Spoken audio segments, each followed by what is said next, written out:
It's Red Eye Radio. Gary McNamara and Eric Harley talk about everything from politics to social issues and news of the day. Whether you're up late or you're just starting your day, welcome to the show.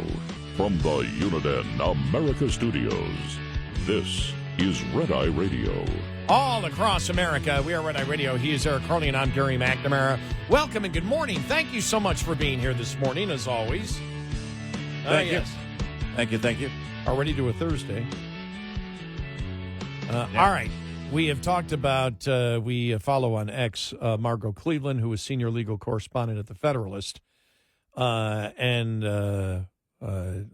Just a great legal mind. Yeah. And she's really great at breaking things down. Mm-hmm. You know, a lot of times we'll let you hear what Jonathan Turley has to say, or we'll read what he has to say. And he sort of, he does what we sort of do, because when you're in the audio media, it's tough to get into 5 different things of the minutia of a particular brief. Yeah. It's just tough to do that. Right. And so you give an overview. You'll still be correct, but what she does is she makes it very easy to understand. She goes through the minutia of everything and breaks it down. And we've actually, reposted her for our listeners before. But I happened to catch this yesterday, and I think it was right before I was going to sleep. And I saw it, and I was like, oh, yeah, I'll have to remember that one. Of course, I didn't bookmark it. And then I forgot about it till about a half hour ago, and I went, something reminded me of it. And I went, I got to find this now. Yeah. And it's where she looked at the Trump administration's sealed motion to stay discovery in the Garcia case. And the court grants a stay, postponing discovery 1 week. And she wondered why. What's going on here? Mm-hmm. Why did the court decide to do that? Now, it's a sealed motion to stay the discovery. And she said, here's my guess. The Trump administration says it is working closely with El Salvador to arrange for Garcia's release, and that it cannot disclose more details. And, in fact, such disclosure could scuttle efforts to get Garcia released. Simultaneously, Trump is arranging for a flight return to the U.S. that then takes Garcia to Guatemala, Rwanda, or Gitmo. Wow.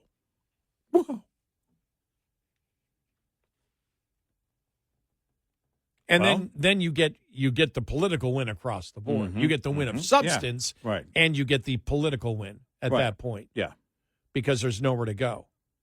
And this is just killing. We talked about the Hill.com, talking to Democrat strategists who just say, this is just killing us. And we've played you a number of Democrat operatives saying, I can't believe it, that this is not the hill to die on. Right.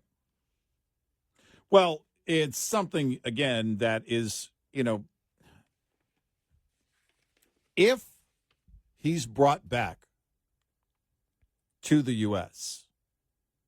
for processing, there's going to be, the word's going to get out, of course, it's going to be a rally, a protest rally for Democrats.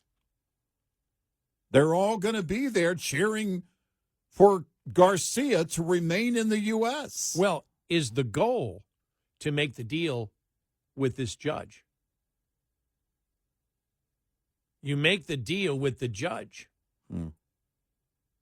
We're going to here's what we plan on doing. We'll bring back from El Salvador and then immediately deport him out of the country. That's what we'll agree to do.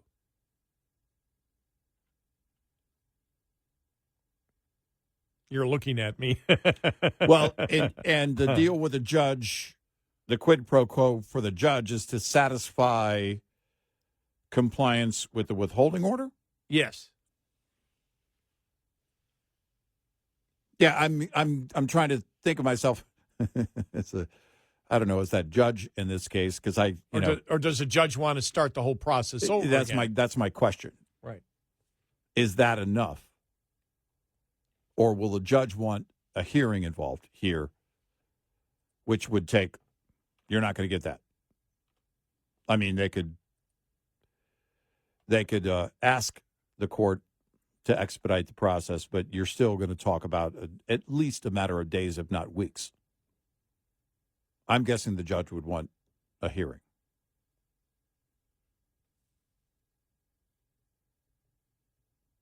Because I mean, you're there's asking the judge to then dismiss the withholding order. I mean, effectively, that's what you have to do. no, because the withholding order keeps him from going to El Salvador. You're not taking him to El Salvador. You're fulfilling all the requirements from all the other courts. Right. So bringing him back into the States just for step down, just for touchdown, actually, would he even need to get off the plane and then immediately send him somewhere else would be complying with the withholding order. Only if this judge orders them to do that, to hold a hearing. And that's what I'm asking. Are they saying, look, we believe we can facilitate it, but we're going to take him out of the country immediately? Is there trying to, I don't know how you make that deal with this judge. Yeah. But the fact is at that point, you are following the letter of the law of all the immigration judges. Okay, so to go back to what I was wondering before, you ask the judge, get us a hearing date. We'll make sure he's here for the hearing date. I mean, if the judge is asking for a hearing. But even then, I don't know that a decision would be made at that hearing. Would you fight that? Would you first address to fight that hearing? Look, we're looking to do it, but if we bring him back, we want to be able to touch down and bring him. Right. Bring him someplace else. As is the order, we're following the letter of the law after our mistake. Yeah, because it was withholding was the withholding order was specific to El Salvador. So right. Because after that, then don't you settle? Doesn't that settle any problem with the Supreme Court for all the other gang members?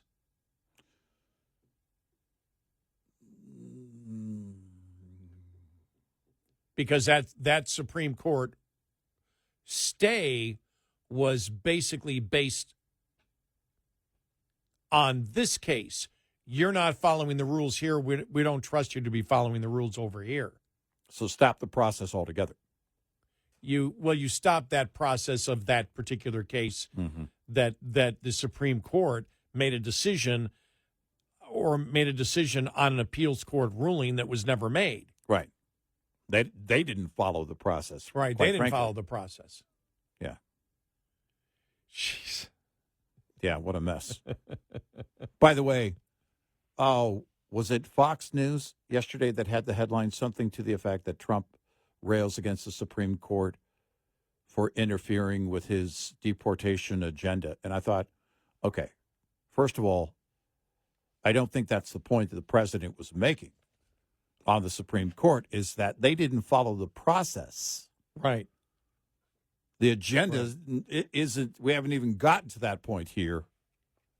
The Supreme Court didn't recognize the process, didn't even give this time to go through the lower courts, ignored the process. We're still trying to wrap our brains around that.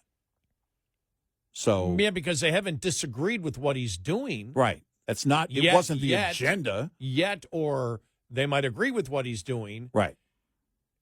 They might agree that he has the authority, ultimately. Right. But I think in they their will. actions, I think they will. But in their actions, in this case, they stepped out of line because they didn't recognize. Look, it was several hours after they were petitioned, it came down. They didn't even recognize the process itself. They hadn't even had time to argue this thing.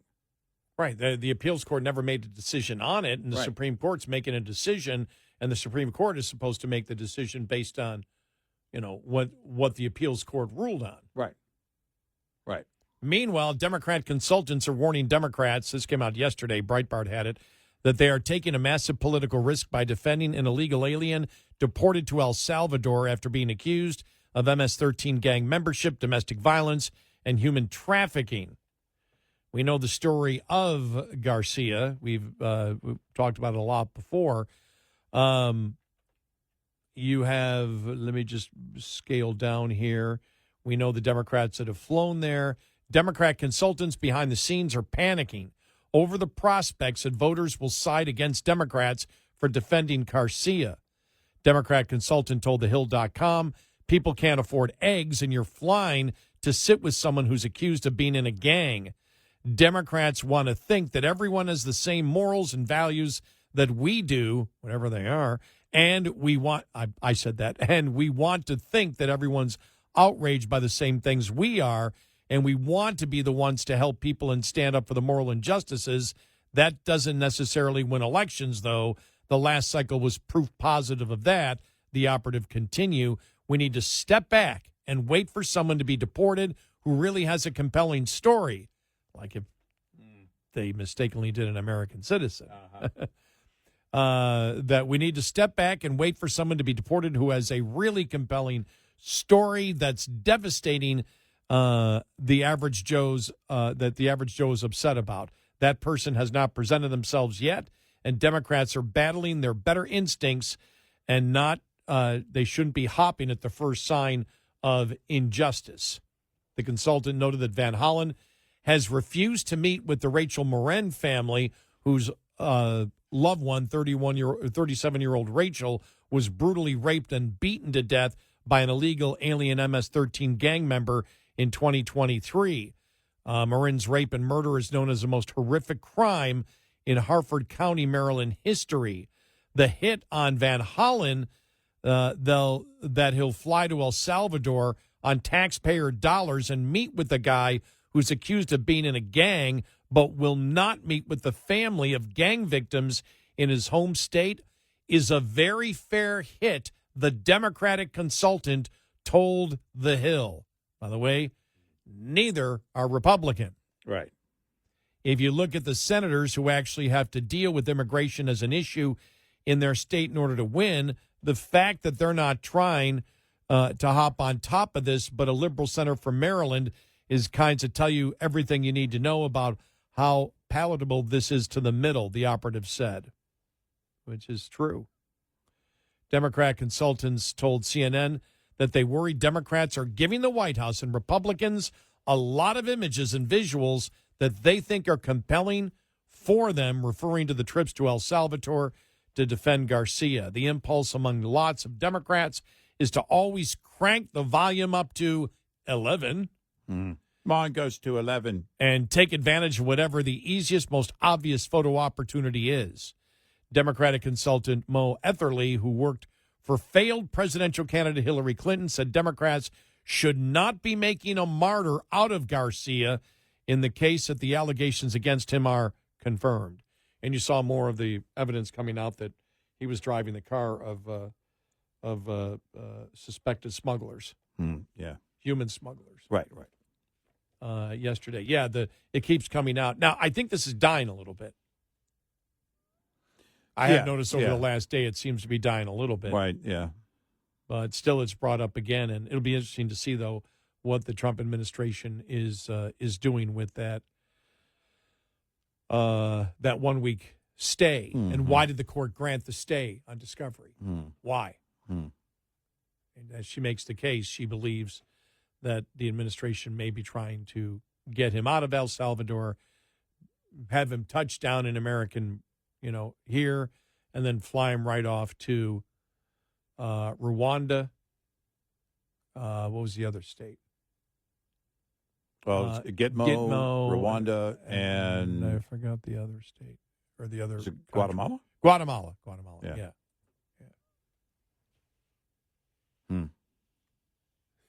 And then watch, he'll travel back to live in El Salvador. Right. He'll voluntarily move back. Yeah. And it's like, whoa. But I'm thinking if they send him back to Gitmo. Well, I mean, lawmakers can go wherever they want to. Liberal lawmakers can follow him wherever. It's the Garcia World Tour, I guess. Well. But do they have greater access to Gitmo? I guess they would. Well, right? I don't know. Maybe Durbin can go to Gitmo, and maybe Dick Durbin can go to Gitmo. And get Garcia out while pointing at the American troops there, calling them Pol Pot? Yeah. Comparing them to Pol Pot? To the genocidal murderer Pol Pot, yes. Which he has done before. He can do that a second time. Yeah. For those that don't remember, it was the troops that were there at Gitmo that he was referring to. Yes. Yeah. So, yeah. Remember the whole Gitmo thing? they were feeding the terrorists too much food. I came up with the idea. They were just treat it like the Golden Corral. You get Mo at the Gitmo. Yeah. All you can eat. Kids eat free. We're not kidding. Yeah. Human rights organizations were criticizing the United States for torturing by giving them those too in much food. Gitmo because they were getting too much food. Right. They were gaining weight. Right. Well, then who's waterboarding Gerald Nadler? I mean, if we're talking torture here. By the way, we don't condone torture. No. To be clear. No. At all. Yes. No torture or murder. No. No. I felt bad for eating too much food one time. I didn't consider it to be torture. We're not for torture. Right. We're against torture. Right. So we wouldn't feed you too much. We'd starve you. Yes. Because we're against torture. Yeah. Now, I've eaten at a few restaurants along the way that had me looking up some things on WebMD when I got home, but I wouldn't consider it to be torture. It's amazing. 866-90 Red Eye. This morning's USDA Farm Report is brought to you by House Products. Tested, trusted, guaranteed since 1920. Producers may be familiar with USDA farm loans, a variety of direct and guaranteed loan products. But Farm Service Agency Administrator Bill Beebe says what some may not realize is these offerings also include operating and direct emergency farm loans to producers unable to secure financial or commercial financing. So in the event of emergency, whether from a natural disaster or sudden financial hardship, loans can help producers replace essential property, purchase inputs like livestock, equipment, feed and seed, cover family living expenses, or refinance farm-related debts and other needs. Administrator Beebe adds, FSA has a variety of loan service options available for borrowers who are unable to make scheduled payments on their farm loan debt to the Farm Service Agency because of reasons beyond their control. I'm Rod Bain reporting for the U.S. Department of Agriculture in Washington, D.C. This report brought to you by Cenex Fuels and Lubes. Get in touch with Red Eye Radio, toll free at 866-90 Red Eye.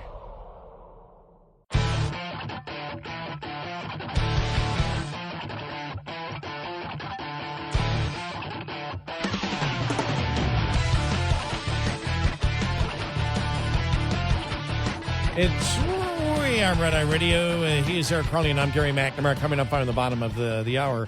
Latest as China puts out a statement this morning on the entire tariff thing. Just reading here, the Real ID. Yeah. What is it? May 7th, is it? Yeah, I think so. If you want, May 7th. The Real ID requirement will take effect on May 7th when Americans must have new form of identification in order to fly domestically. It says New Jersey adds Real ID emergency appointments as airline share urgent reminders. And they talk about last week in New Jersey, the Department of Motor Vehicles website showed 0 appointments available on various days for Real ID services on its site. But if you look at it, though, you want to get a license, just your license, which is just a license renewal, right? Or getting a license, right? Which all of them are Real IDs. Yeah, they are now. Yeah. If you're getting one or getting it renewed, it's in our state. It's all. But it was the last time. It was too because I got it last time. Oh yeah, ours has been since 2016. Yeah, 2016, 2015, I think.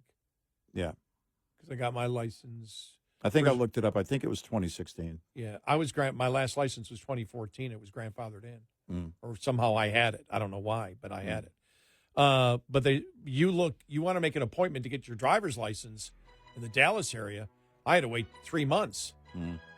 So on I went 2 hours away and got one. You drove. Yeah, in drove like a week area. or two. Yeah, right. So.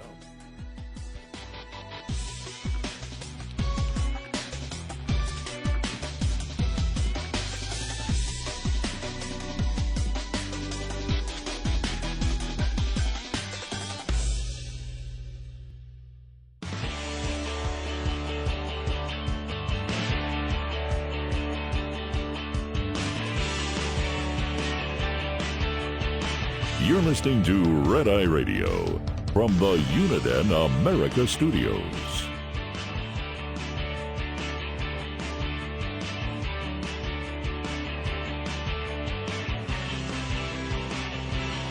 It's Friday Radio. He is Eric Harley, and I'm Gary McNamara. Good morning.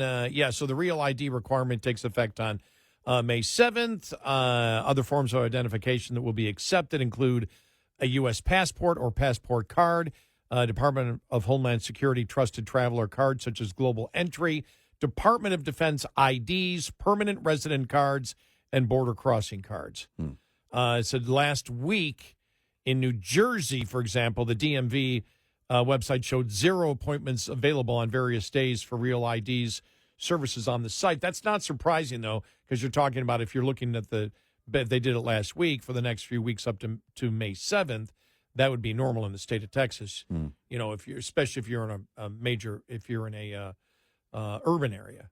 As we know, I mean, it was like 3 months before I get an appointment. You went to a rural area, you drove. Yeah, because I was going to see my parents anyway that weekend. So I made it for a Friday, left here, made my appointment for the first thing that so it was like a week and a half, I think. Right, and that was just a normal license, so which is a real ID renewal. Right, but they're all since 2016 they're all right, real but there ID. was no sense of urgency that you had to get a real ID to fly. That was the point I was trying to make. No, right. I didn't want to wait because I was about 6 months from my renewal point.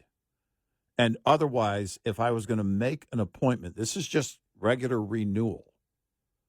It was going to be about a week. The first appointment they had for me in my area was like a week before the expiration. I was like, nope, not waiting that long. So in an effort to meet demand, the state of New Jersey announced it had launched a Real ID emergency issuance program. I haven't heard anything like that in Texas. Have you? No. The emergency issuance program is for qualified customers who need to board a domestic flight within 14 days for life or death reasons. Well, it's for a life reason. I want to go celebrate on vacation. It's a life reason. For life or death reasons or for urgent travel plans and do not have an acceptable form of identification to clear TSA checkpoints. You know, one of the reasons I have a passport is not because I've been traveling a lot overseas. I have one just in case, because I carry it with me whenever I travel, in case I lose my license. Yeah. It's like, well, what do I do if I lose the license? It's like, okay, I got to have backup. There are some locations in Texas that offer walk-in, but that's first come, first serve, and good luck. Yeah. Yeah, the DMV had walk-ins where I was, but it's again, if there's no slot, you don't get it for that. Yeah, it's day. first come, first serve. Right. And those with the appointment are first come. But I will tell you, I loved it because even though it took me 3 months when I went in, it was a piece of cake. The guy, there was a guy that came in without an appointment because I got there and got in line before the door opened. And he had asked the lady who came and opened the door about walk-ins. And she said, yeah, that's fine. You'll just have to wait. And as I was walking out, they called his number. And he was a walk-in. Well, that's cool. That's, again, that's just based on it's the only license bureau for a good ways. I don't know. It may be, I don't know that what the how far you'd have to travel if you lived in that town and didn't go to that one. But it's, again, it's it's finally happening, apparently, unless they pause it again. I don't have any indication. I didn't see any indication of them pausing it, though. Meanwhile, China made a statement this morning, and this was talked about yesterday, that the president hasn't even talked to Xi. Yeah. China on Thursday said there were no ongoing discussions at all with the U.S. on tariffs, despite indications from the White House this week that there would be some easing of the tensions with Beijing. Quote, at present, there are absolutely no negotiations on the economy and trade between China and the U.S., the Ministry of Commerce spokesperson said. He added that all sayings regarding progress on bilateral talks should be dismissed. Yeah. If the U.S. really wants to resolve the problems, it should cancel all of the unilateral measures on China. When Bessert said yesterday, look, China wants a deal as much as we do, or I'm paraphrasing there, but I mean, that's the message I got out of it.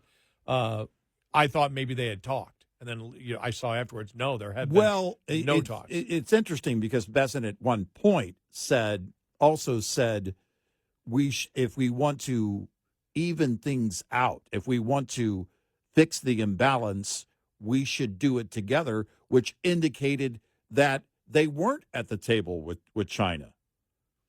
And yet the market at that point took the better part of what he said, that there's great opportunity here with China, to get a deal. And the markets ran with it at that point until later in the day. But you clearly see this is exactly what I figured would happen. China knows they don't have to rush to get to the table. I said that a couple of weeks ago. And what they're saying here is what they want is, I think I said this to you earlier off the air, China wants a concession before they even go to the table. The concession would be canceling all of the unilateral tariffs.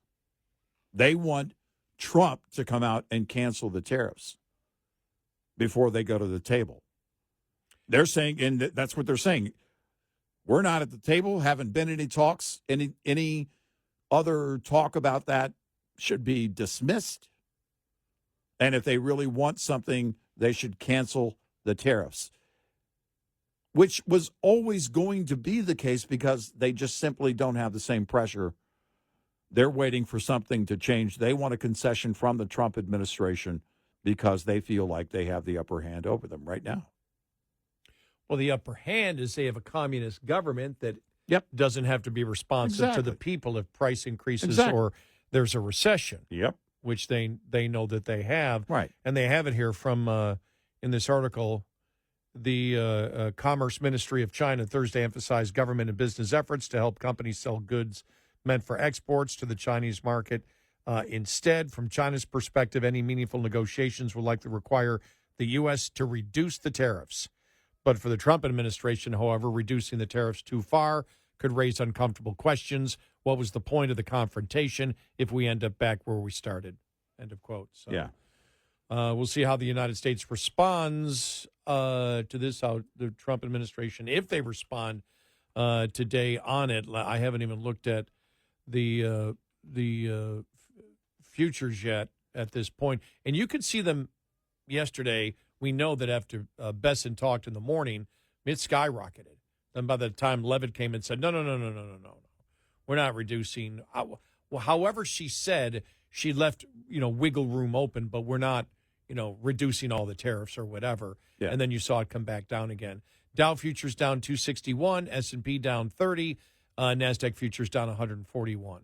Mm-hmm. All roughly a little over a half to 0.75% down.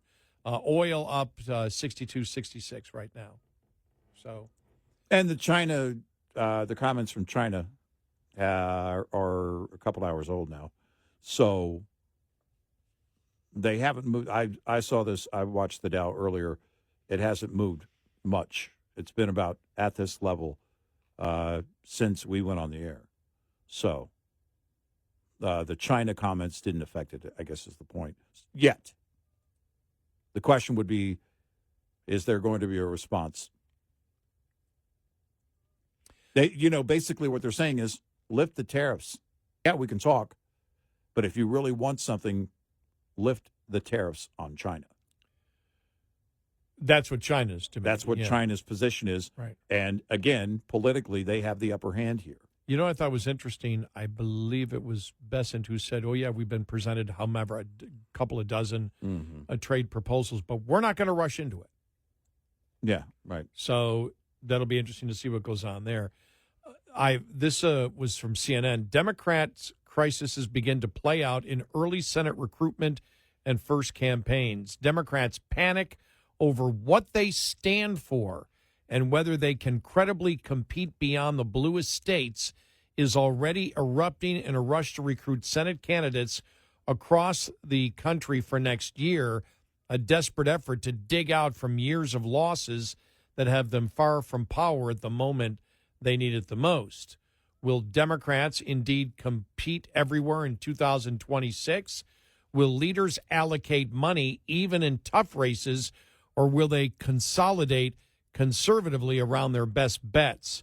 How will they handle what could be candidates who range from being aligned with Bernie Sanders to occasionally voting for Donald Trump, even this early out from the 2026 elections? These questions are playing out against the toughest set of Senate Democrat races they have faced in decades.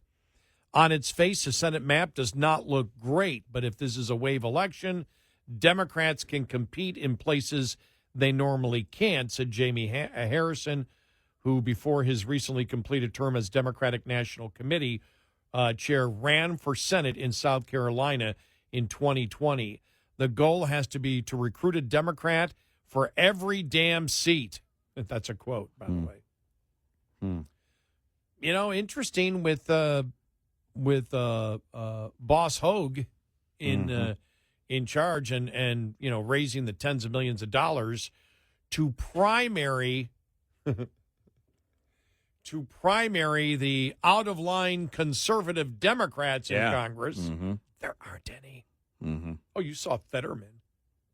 See Fetterman yesterday? Was it yesterday, I think, saying Trump should bomb Iran? It's like, oh, my gosh. Wow. Yeah. Neocon.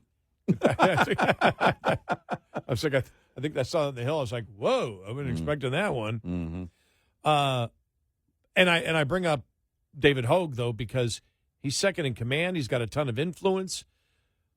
Democrats are going, if this guy's in charge, I mean, what they're saying is, what David Hogue is saying is the Democratic Party is not liberal enough. You know, Tim Walz was out there saying the problem is we did not embrace the things that we believe. Right. And we're like, well, yeah, starting with you and Kamala, because the first thing you did was embrace MAGA. Yeah. If you remember. You're going to build a wall. I still get people that check on my X page and like that, and that goes back, wow. Goes back months ago. Kamaga. And we did the whole Kamaga thing. Because she came out and like the first ad, I'll never forget when you and I looked at the first ad, our jaws dropped. We were like, what the hell is this? Yeah. It's like, and she's, you know, I'm Kamala Harris. Trump has not been tough on the border. Trump didn't care about illegal immigrants coming to the United States. I'm Kamala Harris. I'll be tough on the border. I'll get that wall built. Yeah. And you and I are like, what drugs are we on today? Right.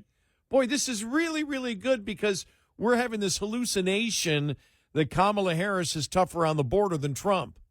Yeah.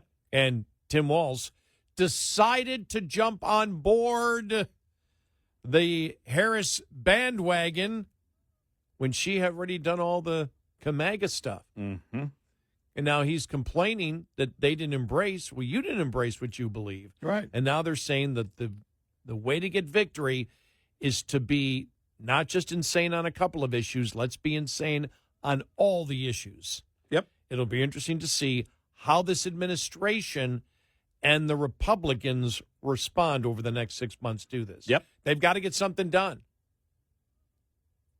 Yep. They've got to get something done besides executive orders. Yeah. You saw the Pew Research poll. It's like, what was it? Vast majority of people think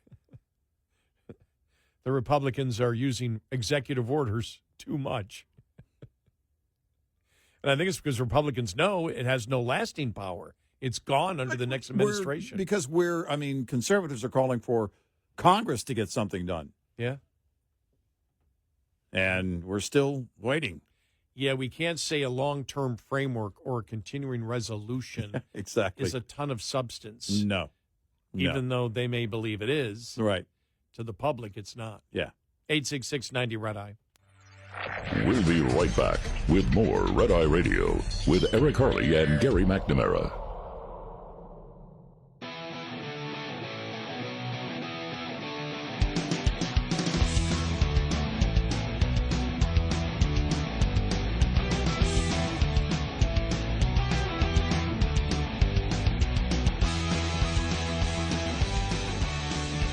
It's Red Eye Radio. He's Eric Harley, and I'm Gary McNamara. One of the things is We didn't talk about it much today, but Ukraine and Russia, one of the reasons is I'm not sure which way it's going. As soon as the Trump criticized Zelensky and Zelensky shouldn't have made any statement, by the way. Right, yeah. If you're in the middle of negotiations like that, you don't make the statement. Mm-hmm. And then immediately you had Rubio come out because it was like, oh, okay, there was a rumor that Trump was going to lift all the sanctions from Russia because of what Zelensky said. And it came out absolutely not. So it's like, okay, it's an even draw for the day. Right, yeah. So where's that going? We'll see. Yep.